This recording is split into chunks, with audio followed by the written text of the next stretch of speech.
Hi everyone! I want to start by asking you, which of these two faces do you think is more likable? How about now? I want you to consider, did those labels change your decision? And if so, why? Well, this is an example of the evaluations I studied. My name is Caroline Malloy, and I'm a psychology student here at UNCG. I researched how group membership, like political affiliation, affects the positive relationship between facial trustworthiness and likability evaluations. First, I'm going to tell you a bit about facial trustworthiness and its relationship to likability evaluations.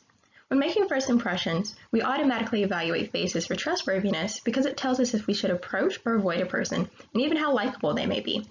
In fact, highly trustworthy faces are evaluated to be likable, and untrustworthy faces are considered to be unlikable. Defendants who appear more trustworthy in court cases even receive more lenient sentences for serious crimes because they look trustworthy. Thus, there's a positive relationship between facial trustworthiness and likability. However, I speculate group membership might affect this relationship. Group membership, like race or political affiliation, gives us a sense of self and helps us to determine who we are and aren't alike. It also leads to things like bias and prejudice. Concerning facial evaluations, Lazarus et al. Found people thought the fearful faces of in-group members were more positive than the happy faces of out-group members. Also, another study found people perceived trustworthy faces to be in-group members and untrustworthy faces to be out-group members. Political affiliation is one form of group membership that really leads to in-group favoritism and dislike towards the out-group, and this is considered to be more acceptable than biased opinions fueled by race or gender. Important to this study, Iyengar and Westwood found random faces were later evaluated to be more likable after the participant discovered they shared the same affiliation. Due to the importance of group membership to our social identity, I question how does political affiliation affect this positive relationship I described between likability and facial trustworthiness. My question in the prior research led me to two hypotheses. First, that in-group partisan would strengthen the relationship so that likability evaluations would be higher, regardless of trustworthiness, and that out-group partisanship would make likability evaluations lower. Second, I predicted that very trustworthy in-group faces would have an additive effect on evaluation so that likability would be extremely high. To support these hypotheses, I created a quadric survey using white male faces that ranged from very trustworthy to very untrustworthy in appearance, and asked participants to rate how likable they perceived them to be. I also asked participants about their political affiliation and viewpoints.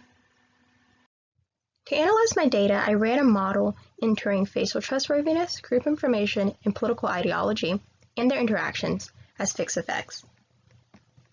In support of the first hypothesis, very conservative and very liberal participants evaluated their in-group members to be more likable than out-group members. You can see this depicted in the very conservative and very liberal sections on this graph. For example, in the very conservative graph, the Republican line is above the non-line, and the non-line is above the Democrat line. This tells us conservatives are favoring in-group members over out-group members and evaluating the likability of their faces.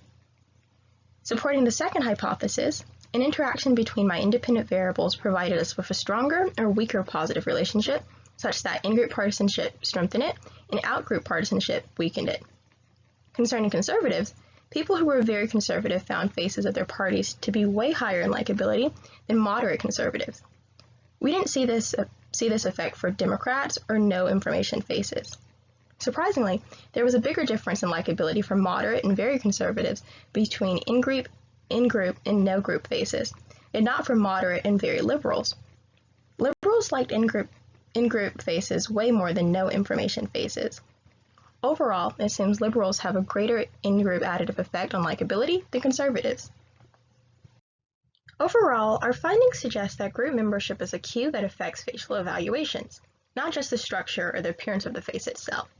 I speculate that our findings also suggest that the additive effect we found is due to in-group inclusion and group reputation tendencies people may have that suggest we evaluate highly trustworthy in-group faces to be extremely likable because of thoughts that in-group membership alludes to positive traits, such as likability, and existing knowledge that if quote-unquote model in-group members, or those who appear very trustworthy, aren't evaluated favorably, that negatively affects evaluations about the group as a whole.